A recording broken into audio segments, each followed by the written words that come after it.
Good evening to everyone who's just joining and connecting us for this evening's open house. Really appreciate you taking the time out of your evening to join us. We'll give everyone a couple minutes to get connected and settled in before we jump into our presentation this evening. Thank you again for joining us.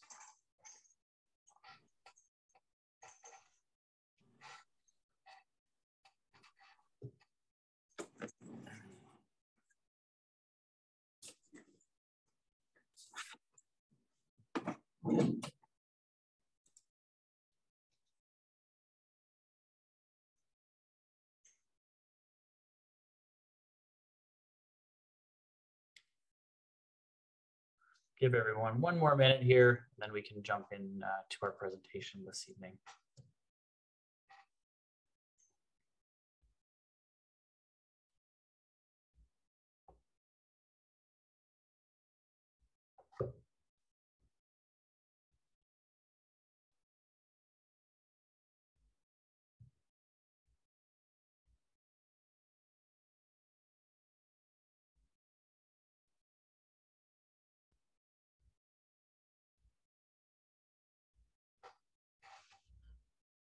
All right, we're expecting a few more people, but they can certainly join and trickle in as we go this evening.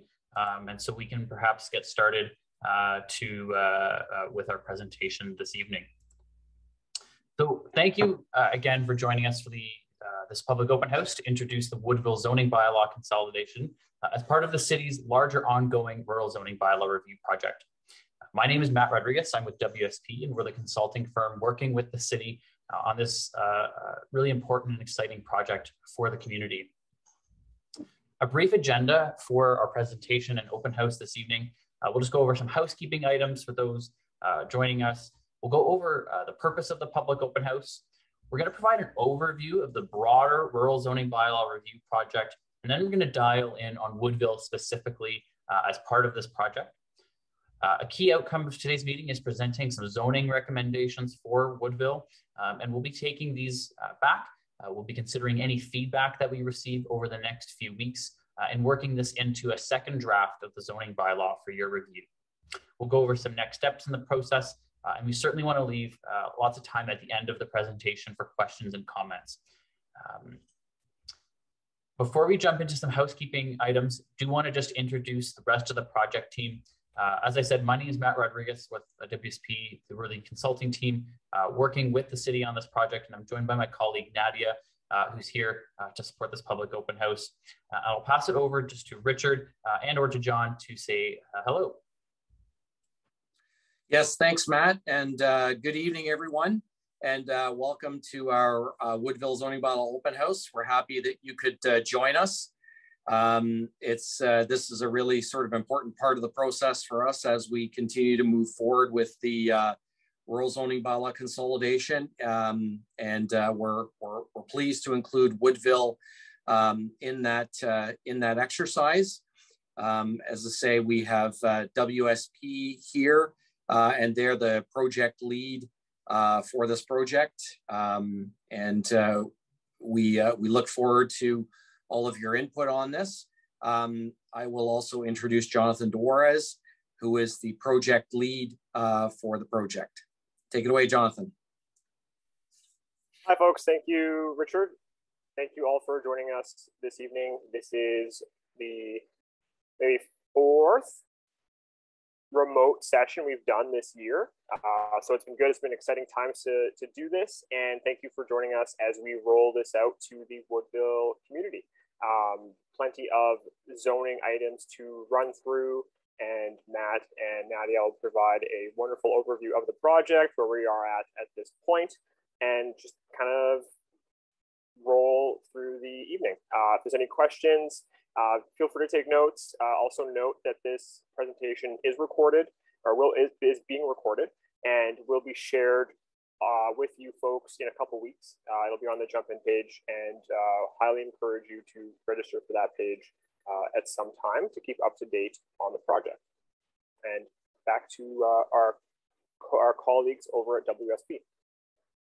Thanks, Richard and John. And John sort of did a natural segue into some of the housekeeping items I just want to go over on the next slide.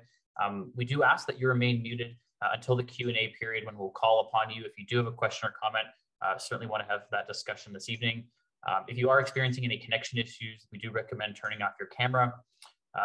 If you're familiar with the raise hand function on Zoom, please feel free to raise your hand if you'd like to speak. We'll get to that at the Q&A portion of the evening. At any time, feel free to type your question or comment in the chat box. We'll be taking all those comments and all of the questions there and either responding to them at the end of this evening and also saving them as part of a record of this evening. As John mentioned, we are recording this public open house and we'll be posting a video online on the Jump In page, and we'll provide a link to that later.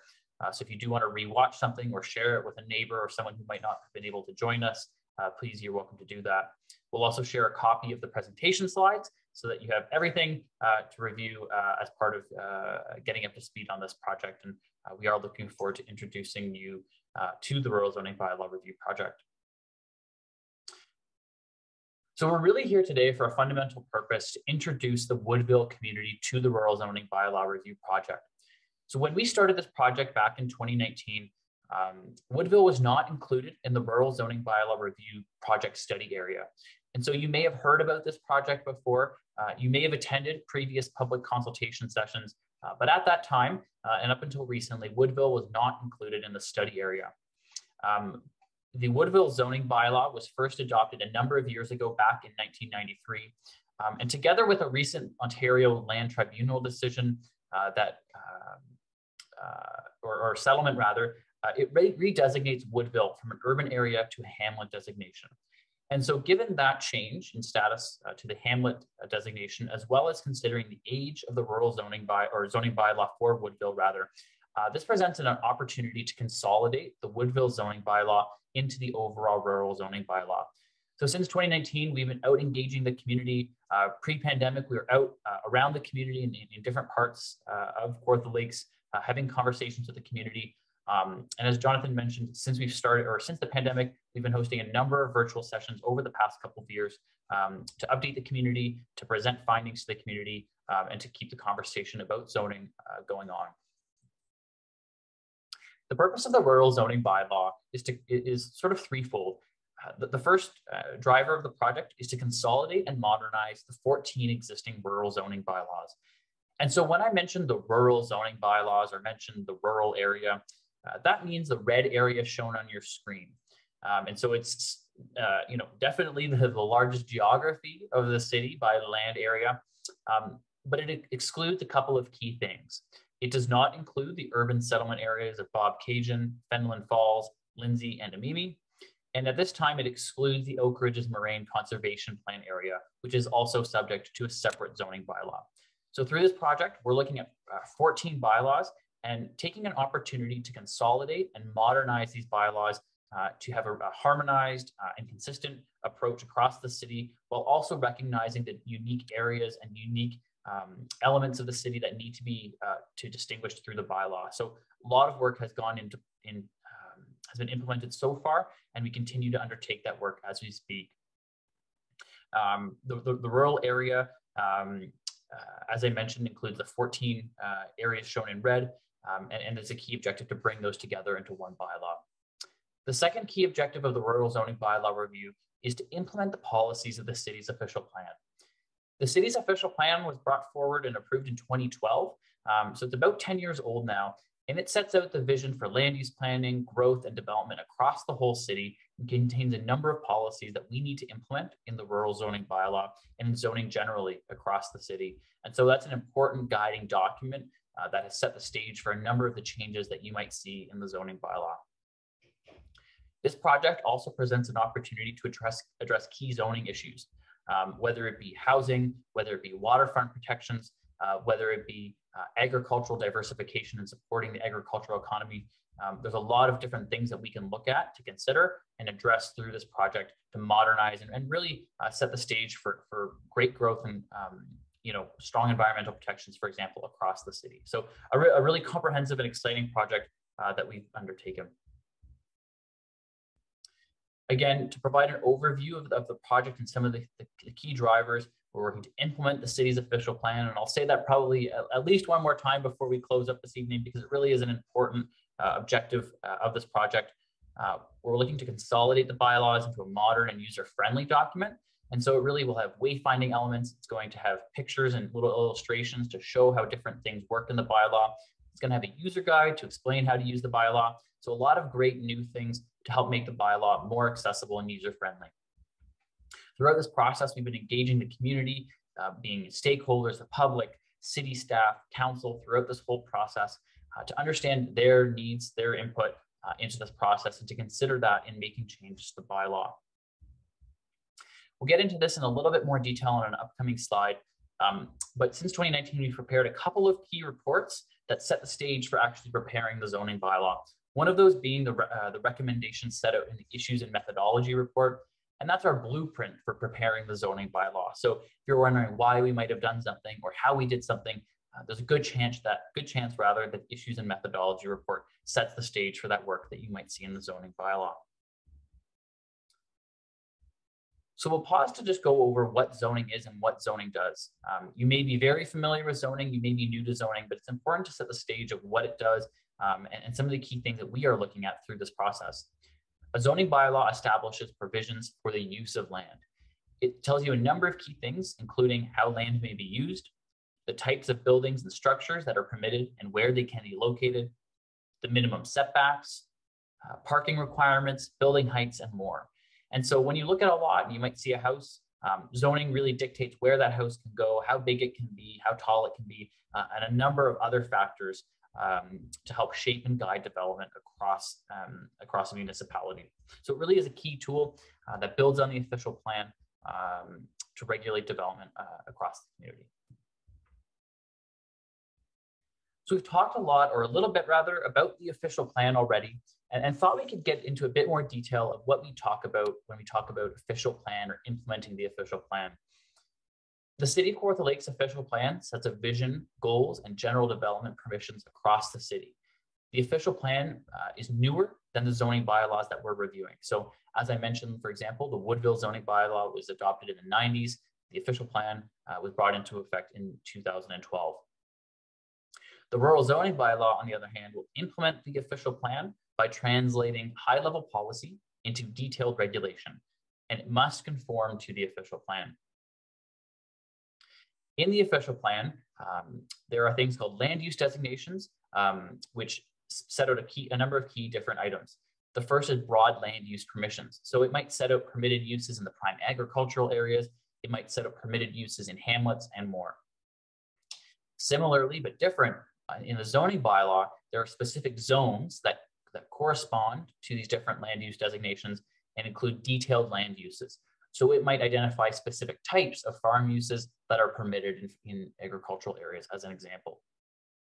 The official plan sets out general objectives and guidance for built form, such as objectives around shoreline naturalization. So it's a key objective of the official plan to naturalize the shoreline, but then it defers to the zoning bylaw to set out detailed height, setbacks, lot sizes, lot coverage, and more to implement that. And an example of that is to require a minimum water setback. The policies of the official plan and land use designations usually provide flexibility or criteria. The official plan is generally not intended to be amended. So when you come forward with a development application, most of the time, you don't need to seek an amendment to the official plan, but you do need to, you may need to seek rather an amendment or a variance from the zoning bylaw. The zoning bylaw does not provide flexibility, but it can be amended or varied to address unique circumstances. And so this slide really just provides a bit of a snapshot of how the official plan and the zoning bylaw are different, but how they also work together to implement the vision for growth and development across the community. So this project, as I mentioned, got started back in the fall of 2019 in stage 1, which does somehow feel like a lifetime ago. In fall 2019, we started with preparing a discussion paper, which is available online for review. Into the winter of 2020, we prepared an issues and methodology report. There was unfortunately a bit of a pause in the project due to the COVID-19 pandemic, but we picked things back up in the fall of 2020 with drafting the zoning bylaw, which we did release earlier this year, and then held subsequent public consultation back in March. That wrapped up stage 2 rather of the project, and we're now part of being in the thick of stage 3, where we're preparing the second and final draft of the zoning bylaw and having a number of more consultation touch points with the community. As you may be aware, there's the municipal election this fall, and due to some of the timing around that, we will be looking to bring forward this bylaw in early 2023 for council adoption. But in the meantime, certainly a lot of work is going on, and there'll be a lot more to share between now and the fall. If you're new to this project or looking to learn more about the zoning bylaw generally or the zoning bylaw review project overall, there's a number of key documents that we'd encourage you to take an opportunity to read. Back in 2019 and into 2020, a discussion paper and issues methodology report were prepared to set the foundation for the new bylaw. As I mentioned, these are key documents where we explored research, best practices, key zoning issues in Kawartha Lakes, and really dove into what the official plan requires the city to do. In January of 2022, we released the first draft of the rural zoning bylaw for public review and consultation. And then in March 2022, we held 3 public open houses to receive public input and feedback. And so we're just in the process right now of preparing the second draft zoning bylaw based on all of the feedback that we heard from the community, stakeholders, and council, and undertaking some more changes to the bylaw. And also, I would be remiss if we didn't say, considering the Woodville zoning bylaw in the second draft. So now we're going to go over an overview of the Woodville zoning bylaw. As you may be aware, and as I mentioned earlier, Woodville was previously designated as an urban settlement area in the City of Kawartha Lakes official plan, and was previously subject to the Woodville secondary plan. Through a settlement at the Ontario Land Tribunal, or the OLT, Woodville is now within the Hamlet settlement area designation. And so on the key map on the right-hand side of the screen, you'll see that yellow shaded area. That's that Hamlet settlement area designation that encompasses the Woodville area. There are some other pockets of it that are within the environmental protection designation, but that yellow area is that sort of broader Hamlet area designation. So what does that Hamlet designation say or do, and what does it mean? The city's official plan sets out policies that apply to the Hamlet settlement area designation. Hamlets are envisioned to meet the social, residential, and commercial needs of the rural area with a range of permitted uses within the hamlets. They're intended to accommodate small-scale residential development and non-residential development within existing settlement areas. And new industrial and commercial development is permitted, subject to criteria to ensure compatibility and adequate servicing. So really it does permit a broad range of uses, but there are some things that we need to look at and consider when reviewing the zoning for Woodville, and we'll go over those on some upcoming slides. So this is just a map showing the community of Woodville's zoning bylaw as it stands today. And so you may be able to spot where you live, or areas where you visit frequently. But this is the community of Woodville as it relates, or as it's shown rather, in the zoning bylaw today. And so just to highlight a couple key elements that we want to look at and we're trying to consider through the bylaw are, obviously there's the main street and some key commercial uses there. There are vacant agricultural lands. There are some industries and other non-residential uses. There's some large swaths of environmental protection and conservation area. And there's also a number of areas of housing where people live. And so it really is a place that has all of those different needs, and it might serve both the immediate residents of Woodville, but also the broader agricultural area and rural area who may come here for various commercial, industrial, or community needs. So a lot to consider when we think about updating or reviewing the zoning bylaw. So we want to take an opportunity through this presentation, and so far we focused on providing an update on the work completed to date.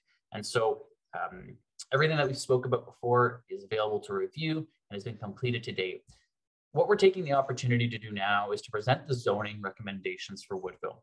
These are preliminary recommendations based on our review of the Woodville zoning bylaw, our review of the official plan, and our review of the first draft zoning bylaw. There's a number of recommendations here, and we'll walk through how the current zone will change into a new zone, or how that'll be carried forward into the new zoning bylaw.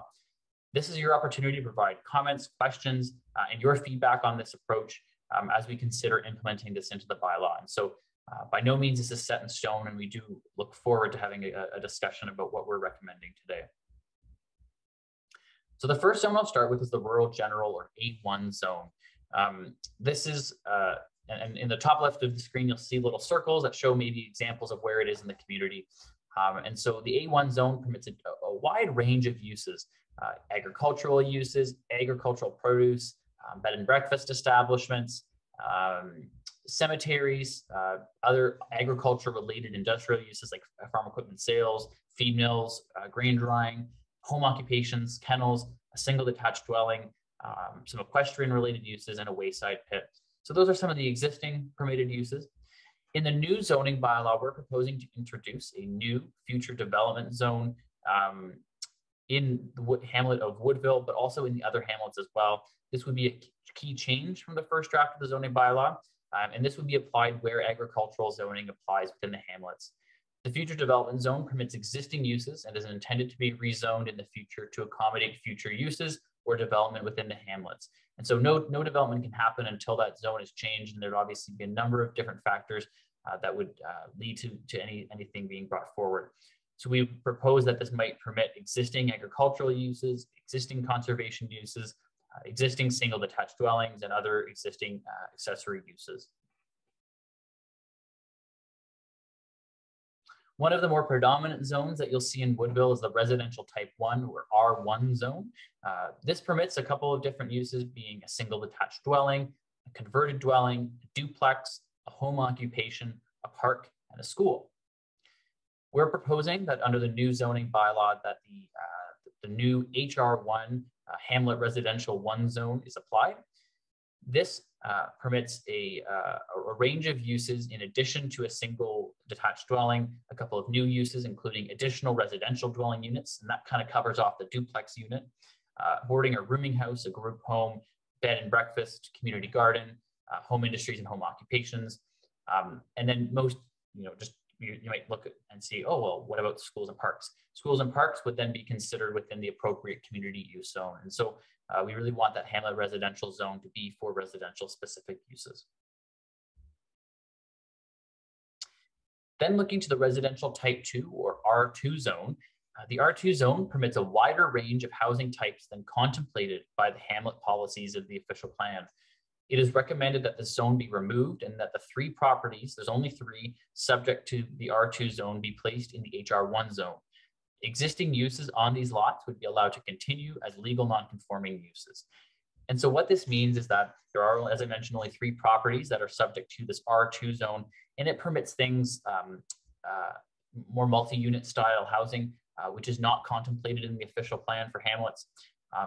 We certainly don't want to, we're not certainly, making those go away. What we're doing is recognizing them as existing uses, and they'd be allowed to continue as legal non-conforming uses, but there wouldn't be a dedicated zone for those properties. Certainly a lot of text on this slide, but there's a lot of great commercial uses that we're looking at in the general commercial or C1 zone. We're proposing that this change to the commercial general zone or CG zone, and this is consistent with what we've done in all of the other hamlet areas of the rural area.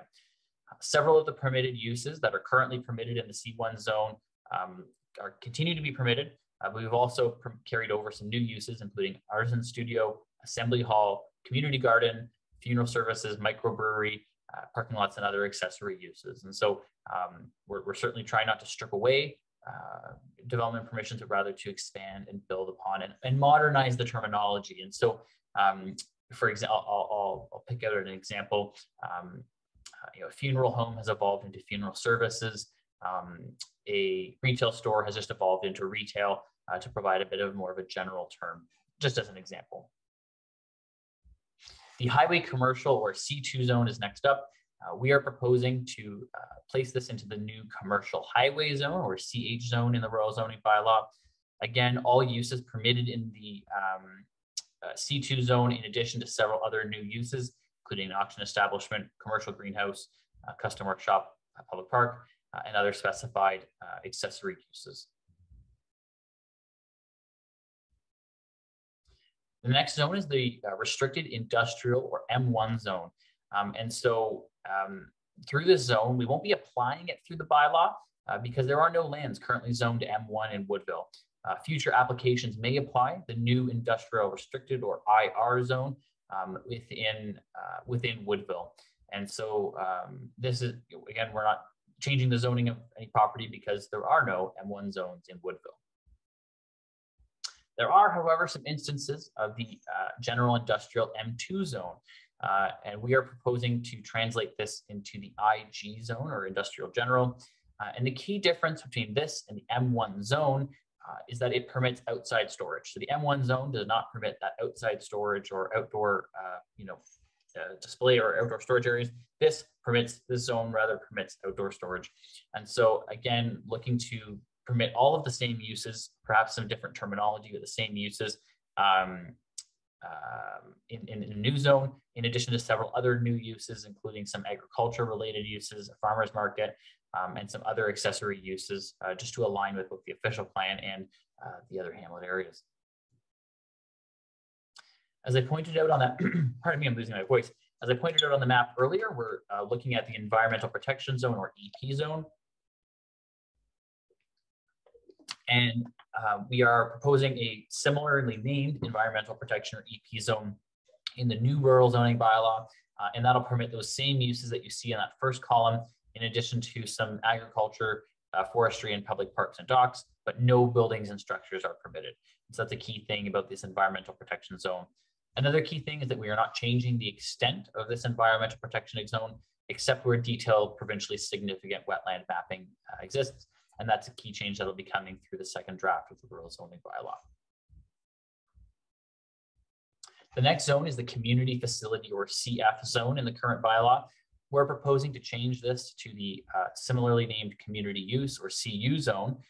Again, all use is permitted in the community facility zone, in addition to a number of other uses will be permitted, including a farmer's market, club, being a social club, parking lot, post office, and emergency services.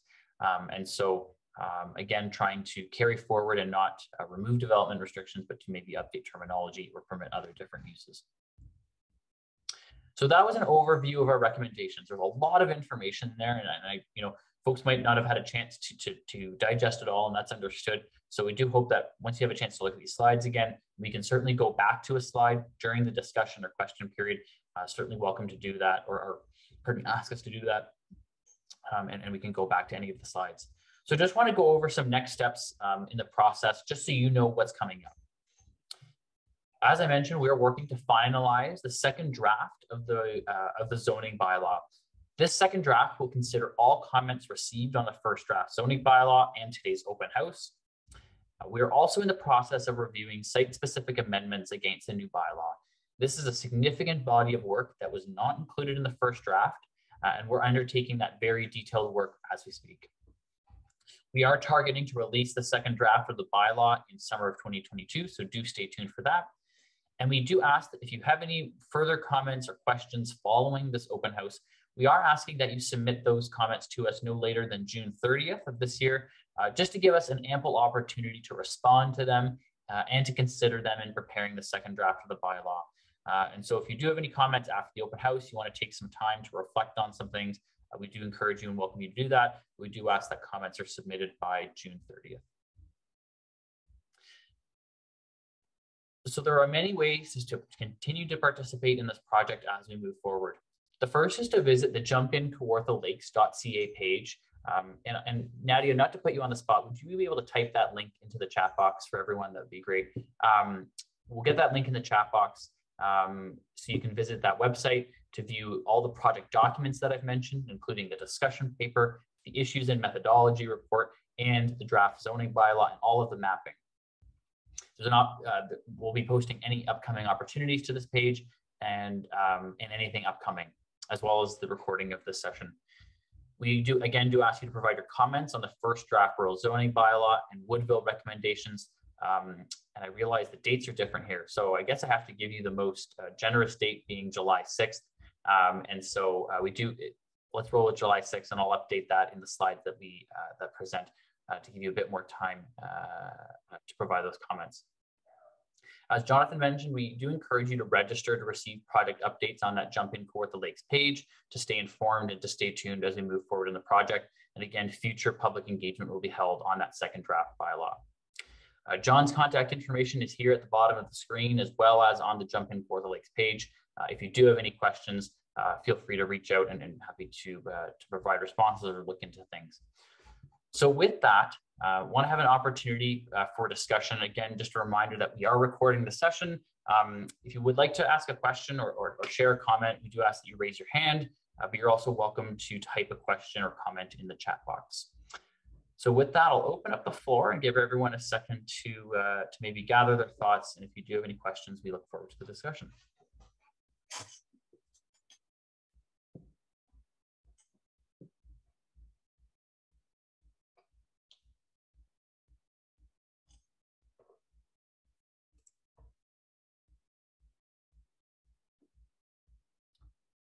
No questions? Certainly a lot to digest and understand. So we want to provide an opportunity to present some of the things that we might be looking at. Bob, do you have a question? Yes, I do. Bob. Sorry, can you hear me? Loud and clear. Oh, good, thanks. My question is, you've indicated the transfer between the existing zones and the new zones. Are you also willing to entertain a change in zone? And I've got a specific property that I'm involved with that my client has asked us to look at. Yeah, thanks for that question. As you noted, we are looking to sort of translate zones between the old and the new zones. But through this process, we really aren't looking to do site-specific changes through the bylaw, where it would be better suited to have more detailed study and conversation about what maybe that development proposal entails. You're certainly welcome to submit questions or something more specific to the city to take a look at, but and understand what information you might have. But through this process, it isn't our intention to implement any site-specific changes to the bylaw. Okay, thank you. Appreciate your question. Yeah, thanks, Matt. And Bob, just to follow up on that, if you want to send the proposal in to us to take a look at, I mean, it depends what it is, but typically this exercise isn't really meant to sort of rezone or upzone properties, because that process would typically, as Matt said, involve some additional studies. So if you want to send that information to us, and we can take a look at it. I would also like to acknowledge that Councillor Vale has joined the open house as well. So welcome. Thanks, Richard, and thanks, Bob, for that question. There's a really great question from Leanne in the chat box, wondering if the zoning designations are changing at this point, or just the general labeling with some expansion in certain categories. And that's pretty much correct. We're not looking at changing. We're not, rezoning a piece of land from industrial to commercial, for example, or rezoning a piece of land from residential to industrial through this process. That's certainly not our intention. At this point, we are just changing the general labeling and doing some minor tweaks to the permitted uses. So, there's some pretty funny, outdated terms in some of these bylaws. We're just bringing them up to modern terminology for zoning and planning, and thinking about other more modern permitted uses. One that comes to mind is that I highlighted on the slide is, adding a microbrewery as a permitted commercial use, just as an example. Another great question about where the recording will be posted. So my colleague Nadia posted a link to the Jump in Kawartha Lakes page. And within the next couple of days, John and I will work hard to try and get this up as soon as possible, to have a recording there on the Jump in page. And you'll be able to view, I think it'll link to a YouTube page to watch the video, if I got that correct, John. Yeah, absolutely. Yes, so there will be you'll see on the Jump in page, if you have a couple hours to spare already, there are a number of, or all of the other sessions that have been recorded are on the Jump in page. There were a couple stakeholder workshops that we held as well that were specific to types of uses. So there was one pertaining specifically to agricultural uses, and there was one specifically pertaining, to waterfront and shoreline development. So those are parked in that jump in page as well. When the video is uploaded, we will we'll post it on the jump in page, and a link will be distributed to folks. We can do that too. I can send out an email to all the attendees of this meeting, just letting you know that it's been posted. That should be no problem. I just want to jump onto Leanne's question about the zoning designation changing at this point and labeling. That's a very succinct way of stating the majority of this work. Also keeping in mind that the city right now has 18 in effect zoning bylaws. So these changes are going to shrink 14 of those documents into one single document, which is a huge step ahead, I would say, in terms of administration, recording, and just implementation. So it's a pretty broad project, but at the end of the day, it's going to provide us with a much more, us being staff and the public, with a much more user-friendly and straightforward document. So that's just my 2 cents on that one.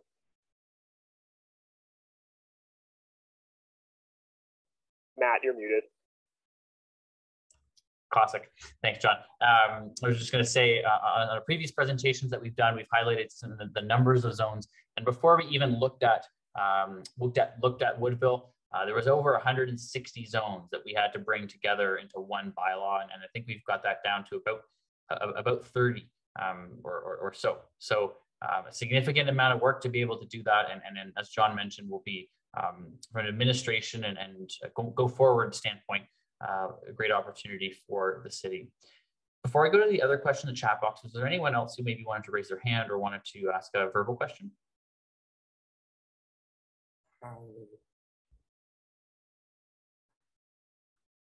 Not seeing any. Okay, give me one quick second here just to scroll back up. And there was this question here, which is a great question, and it's challenging my on-the-spot Planning Act knowledge. So Richard or John, I may ask you to round out an answer here. And so once the zoning bylaw is adopted by council, it would repeal the existing bylaws as it relates to those areas that it applies to. And so it would, once council brings it forward for adoption, it would repeal that bylaw. And this new rural zoning bylaw would be in place. And as you may be aware, there were changes to the Planning Act in recent years that allow for a moratorium on the zoning bylaw. Richard or John, again, my Planning Act knowledge is not coming to the tip of my tongue. Do you recall if after council adoption, there is that opportunity for minor variances and zoning bylaw amendments? I believe the moratorium on bylaw amendments is 2 years, but I think minor variances can still occur. Richard, correct me if I'm wrong. Yeah, I think there is definitely a 2-year moratorium on there. I'll have to check that. We'll have to get back to people. Yeah, thanks for that, Richard. Marlene, we'll get back to you on that question and make sure we provide the most accurate answer on that one. Leanne asks another question. Is it the intent of the city to retain the rural feel of Woodville and other hamlets by limiting residential developments in these more agricultural areas? And I can say certainly, we certainly want to limit. We're not, expanding the boundary of the Woodville hamlet through this process. We're containing the zoning to that existing designation, and but also recognizing that there are lands within that hamlet designation that are currently agriculture or A1 or RG rather, that would now be in this future development zone, and there would be work in place related to servicing and more, before any of those lands came online for development.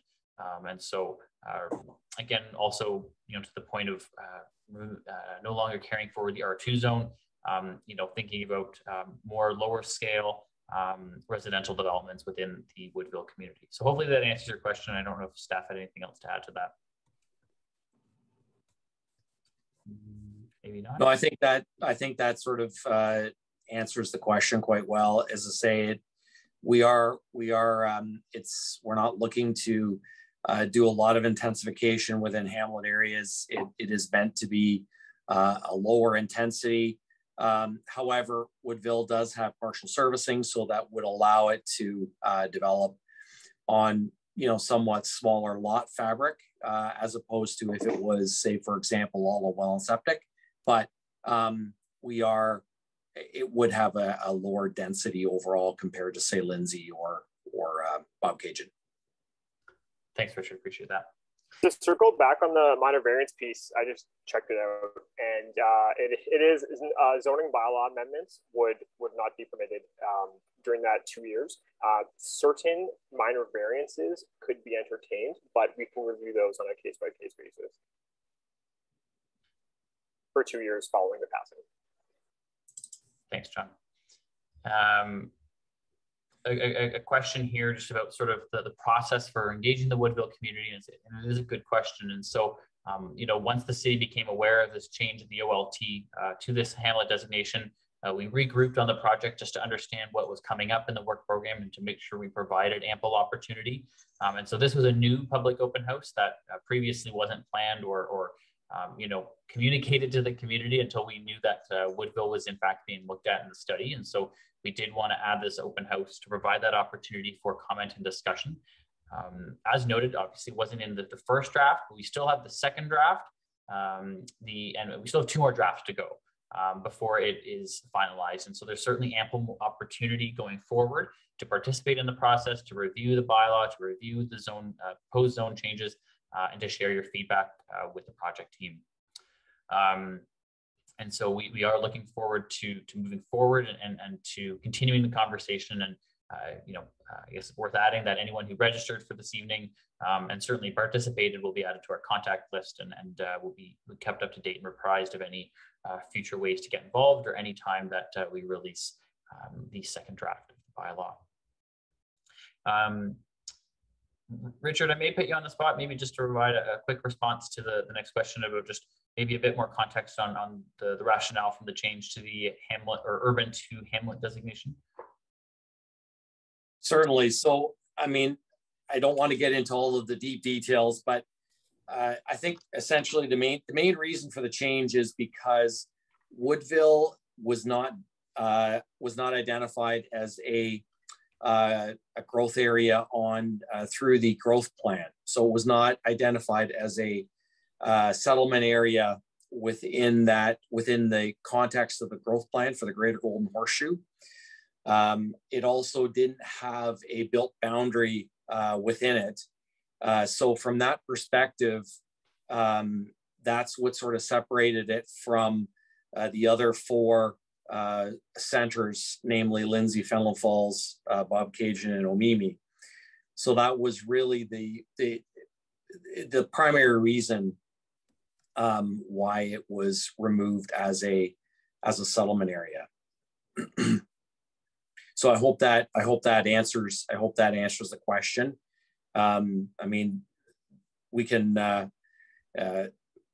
We can provide a more better answer or a bigger answer if that's what some people are looking for. But essentially, that's really what it comes down to from a growth plan perspective.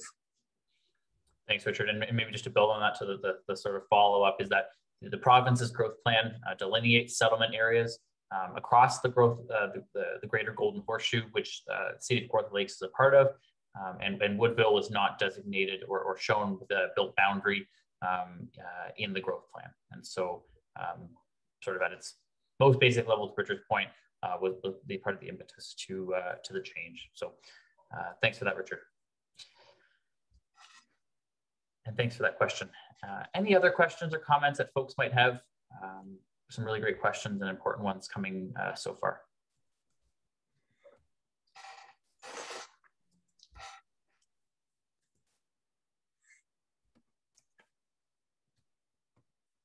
Give everyone a few moments to maybe think about their question.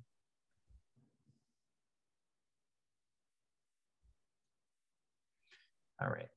So I'm seeing the hands up, and then one more coming in the chat. So yeah, so the reason we call it the rural zoning bylaw is that it covers the rural area outside of the urban settlements. And so, it's less about it being a, what the term village or hamlet. Hamlet is the term that Kawartha Lakes uses for its hamlet or smaller non-urban communities. So you know, the province doesn't dictate which zoning bylaw you could be in.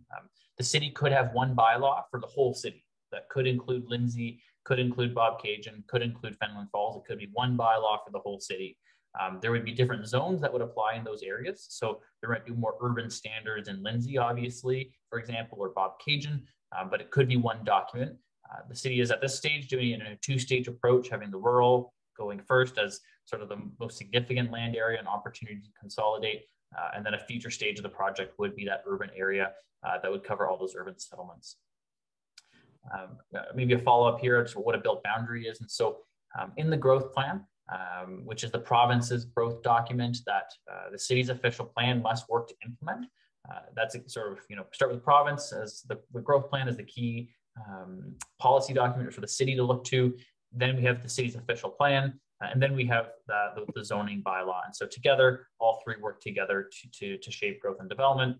In that growth plan, and I don't know the schedule name or number off the top of my head, but there is a map that shows the built boundary or you know, what is the extent of existing built up areas in the greater Golden Horseshoe. And so if you do look at that map, areas like Bobcaygeon, Lindsay, and Omemee are shown on this map, and Woodville is not. So, you know, as part of the settlement and all of these ongoing policy discussions, it was determined that, you know, the Hamlet designation was the most appropriate for Woodville. And we are now just working to implement that through this zoning bylaw review. So appreciate that question. So thanks for that. Any other comments or questions? Just to chime in on questions in general, if you have a specific question about a particular site or a particular location, you can send that to me directly if you don't want to ask it to the group. I totally understand. So if you have a more specific question pertaining to something at a particular site, drop me an email. It's on I'll put it in the larger group chat as well, and you can follow up with me, and I'll get back to you on that one. Thanks, John. That's great context, and I'll link down. I'll go back to this slide here, the link to the jump-in page if you wanted to jot that down. Okay, there's this question about what's in the current bylaw. I don't misspeak, so bear with me one quick second.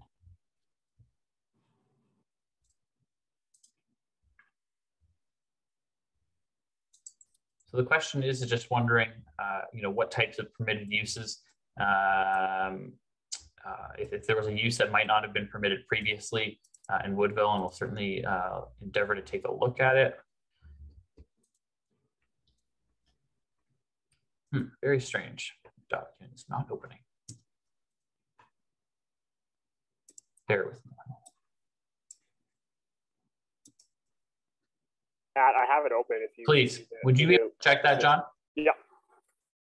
Is this regarding Heather's question? That's correct. Yes. Yeah. Okay.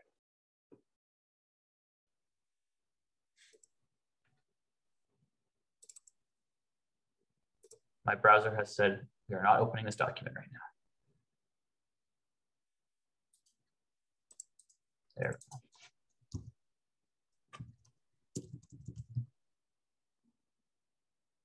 So motor vehicle fuel bar or motor vehicle service station is what they're referred to as in the Woodville zoning bylaw right now.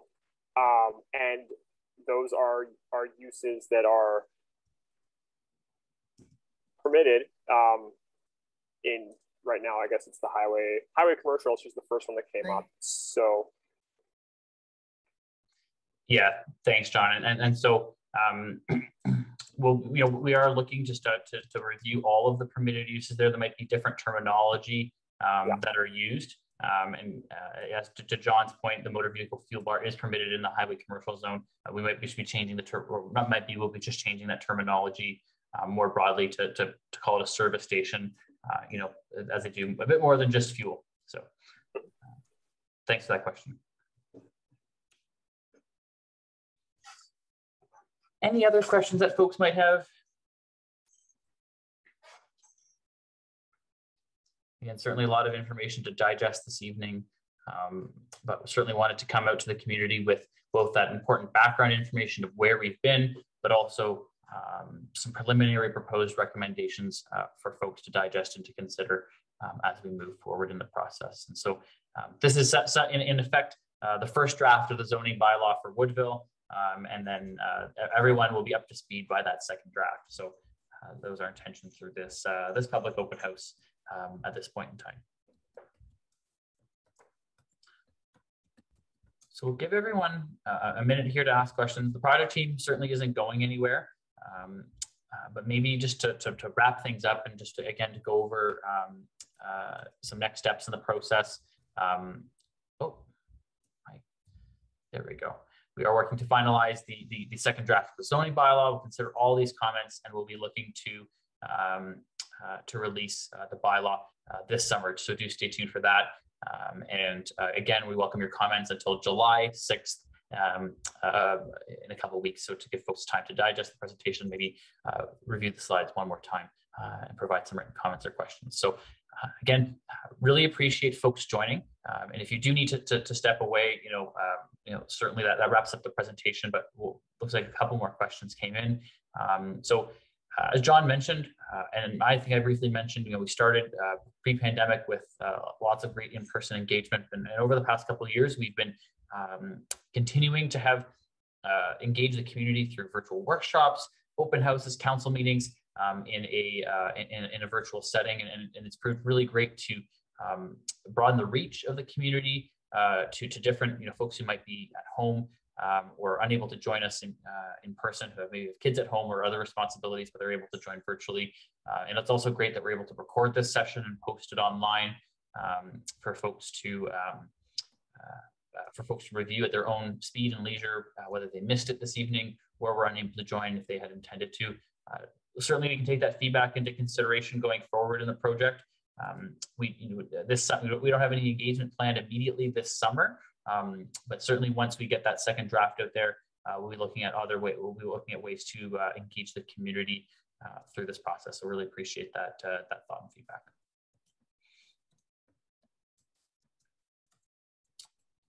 All righty. Any other questions from folks?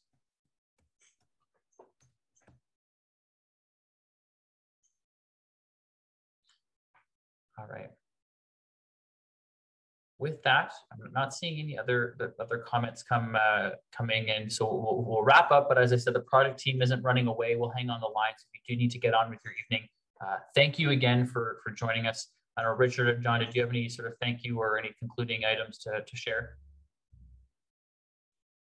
Sure. Thanks, Matt. Thanks for the presentation, and I'd like to thank everyone for coming to the meeting this evening. It was great to get all the feedback from everybody, and we look forward to including Woodville into the bylaw and moving ahead with this project. So thank you all, and if you have any further comments, if you can get them into us by July 6th, that would be fantastic. Thank you. Thank you so much, Richard. And maybe last question before we go. Yes, there is the arena or the arena and the community facilities would be placed in that appropriate community facility zone. And so the short answer is yes. And yes, certainly more time for changes once the second draft is prepared. We want to get that out to the community to take a look at, to digest. And as I said, we have 2 more drafts to come and consultation in between. And so we certainly not making any rush decisions on this. We want to provide folks an opportunity to review that second draft and make some changes in the final draft. So this is the first step, a few more to come, and we look forward to continuing the conversation in Woodville. So thank you so much for your time this evening. I really appreciate you taking the time and being able to join us. I hope you're able to get out to enjoy a bit more of the beautiful day we have outside and enjoy the rest of your evening. Thanks so much and have a good night, everyone. Thank you.